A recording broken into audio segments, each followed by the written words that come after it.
जी hello दोस्तों, मैं हूं कमर चीमा। उम्मीद है आप लोग ठीक होंगे। दोस्तों, वियतनाम के जो प्राइम मिनिस्टर हैं वो इंडिया के दौरे पे हैं और कहा जा रहा है कि पिछले 10 सालों में ये पहला दौरा है जो वियतनाम के प्राइम मिनिस्टर फॉम मिन चिन जो है उन्होंने दौरा किया है। इंडिया जो है उसने अपनी एक एक्ट ईस्ट पॉलिसी इंट्रोड्यूस कराई हुई है under the Indo Pacific vision and the Indo Pacific vision. By the way both are separate. India की जो एक्ट ईस्ट पॉलिसी है वो बिल्कुल सेपरेट है, पहले मौजूद थी। बट द मोमेंट अमेरिकन ने इंडो पैसिफिक विजन इंट्रोड्यूस कराया, जब आपको पता है ओबामा जो है और हिलरी क्लिंटन एंड अदर्स जो थे, वो सारे के सारे जो है वो ये चाहते थे कि हमने चाइना को काउंटर कैसे करना है, चाइना को इंगेज कैसे करना है। उस सिलसिले में ये सारी की सारी चीज़ जो है वो हुई। अच्छा, मज़े की बात ये है कि इंडिया की जो एक्ट ईस्ट पॉलिसी है वो बेसिकली तमाम जो आसियान ममालिक हैं, जो 10 ममालिक हैं, वहाँ पे इकोनॉमिक कोऑपरेशन की बात करता है, कल्चरल रिलेशंस की बात करता है, स्ट्रेटेजिक पार्टनरशिप की बात करता है। एंड देन जब इंडो पैसिफिक कंट्रीज जो हैं उनके साथ इंडिया के बायलैटरल, रीजनल एंड मल्टीलैटरल जो पार्टनरशिप्स हैं वो मौजूद हैं।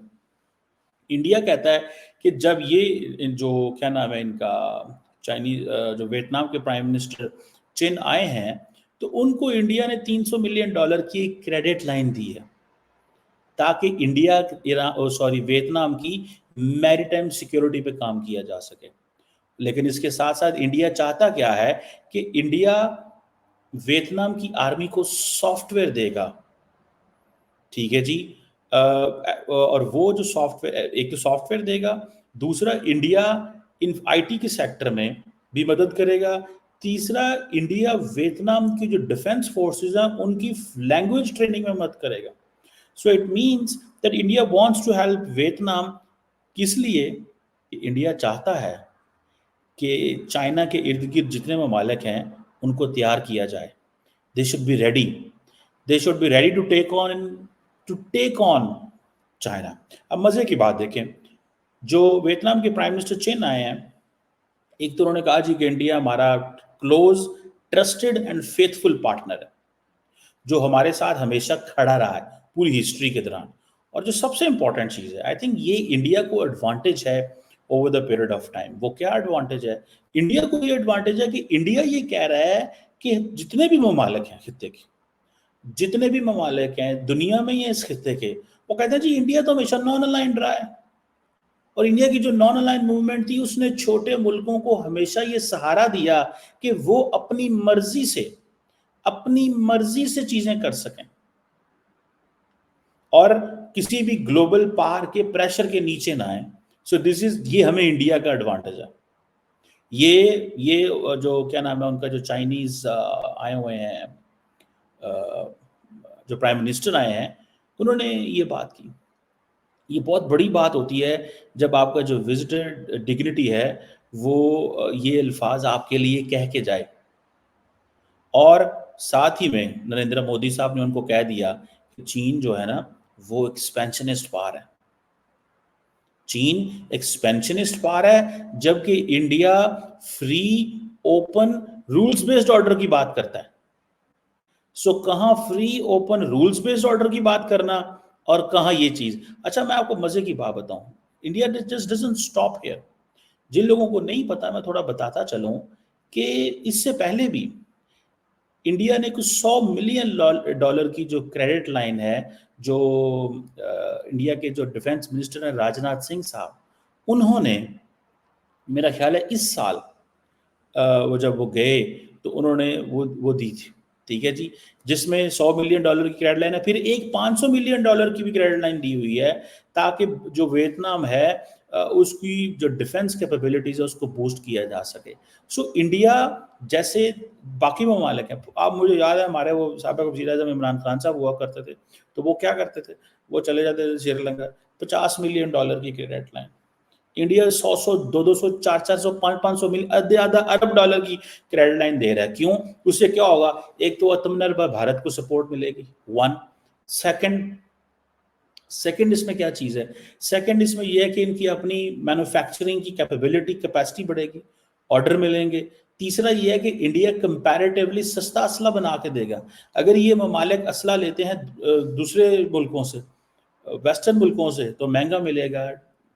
चेक एंड बैलेंस बहुत ज़्यादा है। इंडिया उस तरह चेक एंड बैलेंस बात नहीं करेगा, क्योंकि इंडिया को यह है कि मैंने नए पार्टनर बनाने हैं।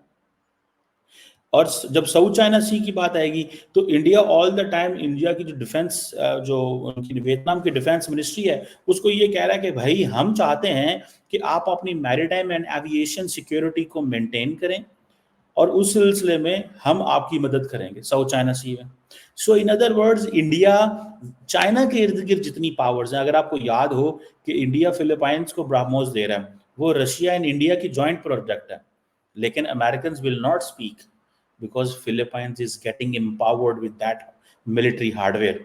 कल को चाइना के मुकाबले में लड़ना पड़ सकता है, तो वो असला जो रशिया देगा वियतनाम को, वो चाइना के खिलाफ चल जाए तो इट इज गुड।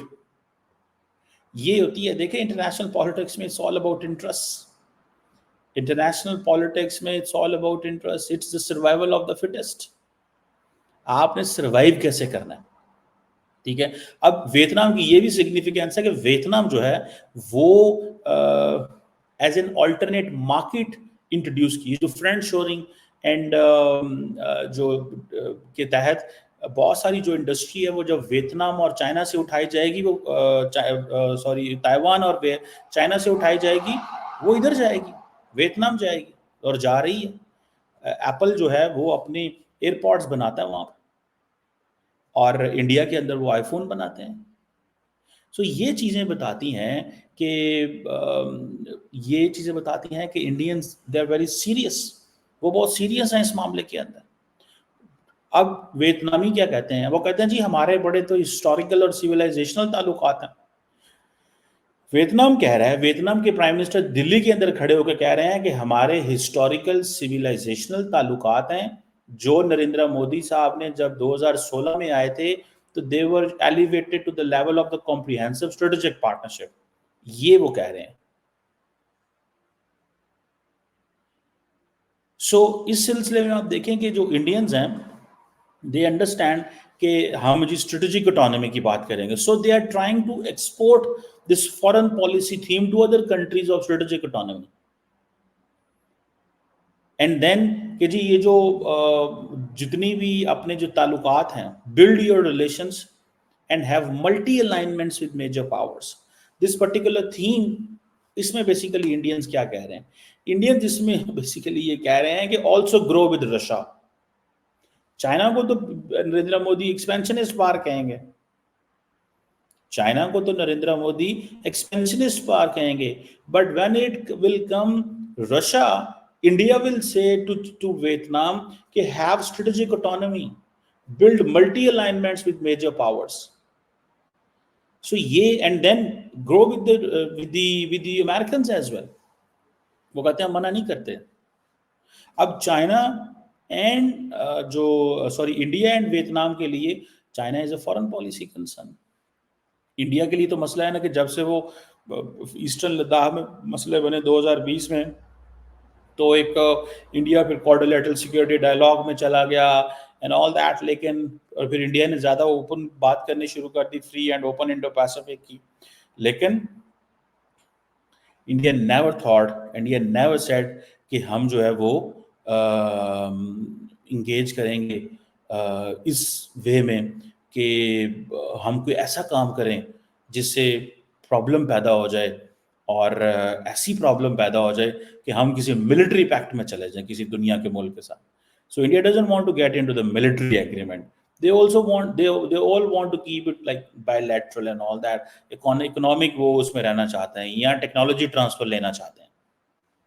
सो जिसे वो कहेंगे कि ये जो चिन साहब का जो ट्रिप है इंडिया का, ये बड़ा इम्पोर्टेंट है इंडिया के लिए। एक तो जैसे मैंने कहा कि डिफेंस पार्टनरशिप के वाले से इंडिया को बहुत एडवांटेज हो रहा है, और फिर आपको पता है कि अभी रिसेंटली वियतनाम के एक बड़े सीनियर लीडर थे फू ट्रॉन्ग, उनकी डेथ हो गई, तो इंडिया ने नेशनल सिक्योरिटी एडवाइजर साहब को भेजा अपने पाकिस्तानियों को तो पता ही नहीं ना वियतनाम, मुझे लगता है पाकिस्तान को पता ही नहीं है कि वियतनाम है किधर है। उनको बस इतना पता है कि जी फ्रांस किधर है, अमेरिका किधर है, लंदन किधर है, डॉलर किधर है, यूरो किधर है, रियाल किधर है, पाउंड किधर है। उनको ये नहीं पता कि ये छोटे छोटे मुल्कों के साथ भी जो कारोबार करने से कितने एडवांटेजेस हमें मिलते हैं, ये नहीं हमें पता। हमारा ध्यान ही नहीं कभी इन चीज़ों से। अब इंडिया और वियतनाम क्या कह रहे हैं जी, ग्रीन इकोनॉमी में काम कर रहे हैं। We are working in emerging technologies, India is offering them emerging technology. अब होता क्या है कि अमेरिकन जब काम करते हैं इंडियंस के साथ इन दी इमर्जिंग टेक्नोलॉजी में काम करते हैं, तो इंडिया के पास ये लिवरेज डेवलप हो जाती है कि वो बाकी दुनिया के मुल्कों के साथ भी ये कह सकता है कि आए इमर्जिंग टेक्नोलॉजी में काम करें, आए इमर्जिंग टेक्नोलॉजी में काम करें। This is what this is कि इमर्जिंग टेक्नोलॉजी जो है that gets more important for the Indians. क्यों? कि वो सिर्फ अपने लिए नहीं उसको इस्तेमाल करेंगे, they will use it to transfer it to other friends and partners, जिनके ऊपर वो अपनी लिवरेज डेवलप करेंगे। एंड देन फिर इंडिया जो है वो जैसे कहते हैं ना बायलैटरल ट्रेड जो है मेरा ख्याल है कुछ 14-15 अरब डॉलर की है। 14-15 अरब डॉलर की। आप दुनिया का कोई मुल्क उठा के देख लो यार, whichever is a country of concern for India, India अभी वो कह रहे हैं जी हम 20 बिलियन डॉलर भी ट्रेड लेके चलेंगे। इंडिया और वियतनाम फ्री ट्रेड एग्रीमेंट के ऊपर भी कह रहे हैं कि जी हमारा जो लेवल ऑफ कॉपरेशन है इकोनॉमी के ऊपर वो इस लेवल पे है कि हम फ्री ट्रेड एग्रीमेंट करें। और हमारे अब इंडियन बिजनेसमैन जो है वो अब देखिए सबसे इंपॉर्टेंट चीज जो कि इंडिया एंड वियतनाम दोनों के पास है वो क्या है, human resource. And not just human resource, trend and high quality human resource. Human resource तो पड़ी होती है, बंदे तो लग जाते हैं, मिल जाते हैं, लेकिन वो जो बंदे हैं वो किस काबिल है, वो कर क्या सकते हैं, वो क्या टेलीफोन मैन्युफैक्चरिंग कर सकते हैं, कोई लैपटॉप बना सकता है, कोई मोबाइल जोड़ सकता है, कोई सेमीकंडक्टर के ऊपर काम, किस चीज के ऊपर काम कर सकता है। ये जो हाई क्वालिटी जो ह्यूमन रिसोर्स है, इंडियंस कहते हैं हमारे पास भी मौजूद है, और वो कहते हैं वियतनामी कहते हैं हमारे पास भी मौजूद है। पर्टिकुलरली किन एरियाज में, जहां पे ये बायोटेक्नोलॉजीज है, रीन्यूएबल है, सेमीकंडक्टर है, फार्मास्यूटिकल है। अब इंडिया कहता है जी कि हम फार्मास्यूटिकल एंड कम्युनिकेशन के अंदर हमारी बड़ी एक्सपर्टीज है, हमसे फायदा लें। अब जब ये चीजें कहते हैं तो अब इंडिया वियतनाम की एक विन फास्ट है, एक इलेक्ट्रिक कार है, वो इंडिया के अंदर फैक्ट्री लगा रहे हैं। अब इंडियंस को ये चीज का बड़ा है कि हम अपने मुल्क के अंदर इलेक्ट्रिक लगवाएं। क्यों? एक तो इंडिया के पास पैसा है, दूसरा इंडिया अपनी कार्बन एमिशंस कम करना चाहता है। वो कह रहे हैं 2070 तक हम जो है वो अपने आप को रिन्यूएबल्स पे लेके चले जाएंगे, आपको रिन्यूएबल्स पे लेके चले जाएंगे। 2070 तक हम आपको रिन्यूएबल्स पे लेके चले जाएंगे, रिन्यूएबल एनर्जी पे शिफ्ट कर देना है, हमने ग्रीन एनर्जी पे शिफ्ट हो जाना है। अब तेल भी कम लगेगा, इंपोर्ट भी कम होगी, ये जो ईरान के ऊपर या रशिया के ऊपर या अरब वर्ल्ड के ऊपर डिपेंडेंस है इसको भी कम करो। जैसे अमेरिकन क्या कहते हैं, वो कहते हैं कि जहां जहां पे हम डिपेंडेंट है दूसरे मुल्कों के ऊपर, तो हमारी तो बड़ी कमजोरी है, ये हमारा तो कोई हाल ही नहीं है, क्या हम ऐसे ही रहेंगे? सो ये अगर वो अपनी गाड़ियां वहां बना रहे हैं, मैंने कई दफा पाकिस्तानियों से पूछा, मैंने कहा यार ये कोई मुमकिन नहीं है कि हम ये साउथ एशिया के ये जो साउथ ईस्ट एशियन कंट्रीज हैं उनके साथ अपने इकोनॉमी ट्रेड हम उनके साथ इंगेज हों। उन्होंने कहा भाईजान उधर जाने के लिए आपको कॉम्पिटिटिव होना पड़ेगा, हमारा बिजनेसमैन कॉम्पिटिटिव ही नहीं है। इंडिया ने अपने बिजनेसमैन को खुले समंदर में फेंका हुआ है, बहुत सारों को पैम्पर भी करती है इंडिया की हुकूमतें, ये नहीं है कि उधर बड़ा कोई वो कानून रूल ऑफ लॉ 100% चलता है। उत्थे भी वो भी साढ़े ही भरा ने उत्थे भी बैठे, ठीक है। बट द पॉइंट इज वो क्या कहते हैं, वो कहते हैं कि भाई साहब ये जो फैक्टर है, ये जो चीज़ है, इसको समझें। उन्होंने खुले समंदर में फेंका, जाएं compete करें। हमें क्या करना पड़ता है, हमें पैम्पर करना पड़ता है। मैं आपको छोटी सी मिसाल देता हूँ, पाकिस्तान की जो टेक्सटाइल फैक्ट्री हैं उन्होंने हुकूमत को लूटा कैसे है। उन्होंने हुकूमत को कहा बिजली बड़ी महंगी आप बनती है, ऐसे करते हैं हम खुद बिजली बनाते हैं, आप ऐसे करें, आप हमें गैस सस्ती दे दें, बहुत सस्ती दे दें, हम खुद बिजली बनाएंगे, सस्ती गैस होगी, बिजली हम खुद बनाएंगे, खुद भी बिजली इस्तेमाल करेंगे, आपको भी देंगे, सस्ती कॉटन वो एक्सपोर्ट होगी, टेक्सटाइल एक्सपोर्ट होगी, अरबों डॉलर आपको देंगे। हुकूमत पाकिस्तान उनको फ्री हिसाब से गैस देती रही है, वो अरबों रुपए भी हुकूमत से कमा के टेक्सटाइल एक्सपोर्ट भी नहीं बढ़ी। इससे बड़ी पैम्परिंग क्या होती है? क्या फायदा हुआ हमें उनको देने का भाई? हमने क्या लिया उनसे? हाँ, उन्होंने अरबों डॉलर हुकूमत से कमा गए, वो हुकूमत को क्या दिया? कुछ नहीं, पैम्पर। उनको को जाओ मार्केट में कम्पीट करो, रोना शुरू कर देते हैं कि नहीं ऐसा नहीं जाना, ये हो जाएगा वो हो जाएगा, नहीं नहीं पायनो थे नहीं लैके जाया जी सानू, असि डुब जाएंगे। ओ भाई, that is a point, that is a point. आप इस काबिल ही नहीं है, हमारे लोग दुनिया में उस तरह इंगेज ही नहीं कर पा रहे, कारोबार ही नहीं कर पा रहे जिस तरह होना चाहिए। अब नरेंद्र मोदी ने उनको जिस तरीके से ये वेलकम किया और जिस तरीके से जॉइंट प्रेस कॉन्फ्रेंस की है, वो कभी कुछ कहते हैं कभी कुछ कहते हैं, वो तो ऐसे लग रहा है। और आपको पता है फिर नरेंद्र मोदी साहब जब जफ्फी शफ्फी डालते हैं तो आम वजीर आजम सदरों का तो ये वो नहीं स्टाइल होता जफ्फी डालने का, वो अद्धे तो ਉਂਝ ही भुल जाते हैं कि ग्लोबल रूल बेस, वो कहते हैं मोदी साडा यार है, यही साडा बड़ा भरा है। ठीक है जी। सो ये जिसे एक पर्सनल टच है ना, ये अगले दिन वो अमेरिका के जो नेशनल सिक्योरिटी एडवाइजर है जैक सलिवन भी कह रहे थे। वो कहते हैं यस वी नो, वो जब ट्रम्प साहब ने और उसने ट्रम्प कह रहा हूँ पुतिन ने और नरेंद्र मोदी ने जब भी डाली तो वो बड़ा शोर मच गया। उन्होंने कहा अच्छा यूक्रेन में बच्चे मारे जा रहे हैं और हम इधर मोदी साहब अमेरिका के बेस्ट बडी जो हैं वो पुतिन से जफियाँ डाल रहे हैं। तो उन्होंने कहा यार हमें पता है उनका वो एक स्टाइल है मिलने का and all that, yes we understand, but हम क्या करें, वो दोस्त हैं हमारे, वो ये हैं वो हैं। मतलब ये उनको कहना पड़ा, ये उनको कहना पड़ा। तो ये जो दिस इज़ वेरी इंटरेस्टिंग, ये जो इंडिया और वियतनाम के जो रिलेशंस इस शक्ल में नज़र आते हैं कि जिसमें बायलैटरल जो रिलेशंस हैं उसमें इंडिया पैसे लगा रहा है उनको, डिफेंस चीज़ें खरीदो हमसे, लेकिन असल में वो अपने आप को तो एडवांटेज दे रहा है, लेकिन वो उनसे भी बहुत कुछ ले रहा है। क्या? कि अपनी सारी की सारी जो इंडस्ट्री है उसको उठा रहा है। और कल को अमेरिकन भी बड़े खुश हैं कि हम इंडिया हमारा ऐसा पार्टनर है जो मैन्युफैक्चरिंग पे यकीन रखता है, जिसके पास सस्ता असला है, जो हमारे पार्टनर्स को वक्त आने पे ये चीज़ें दे सकता है। हमें इंडिया की कैपेसिटी बिल्डिंग पे काम करना चाहिए, इंडिया की हमें कैपेसिटी बिल्डिंग पे काम करना चाहिए। Let's see, will keep following this. ये बड़ी इंटरेस्टिंग डेवलपमेंट है इन इंडो पैसिफिक। एंड इंडिया इतना जो इनको दे रहा है, लाइन ऑफ क्रेडिट दे रहा है, 100 मिलियन की एक, 500 मिलियन की एक, 300 मिलियन की फिर दे रहा है। मकसद क्या है? It's all China obviously.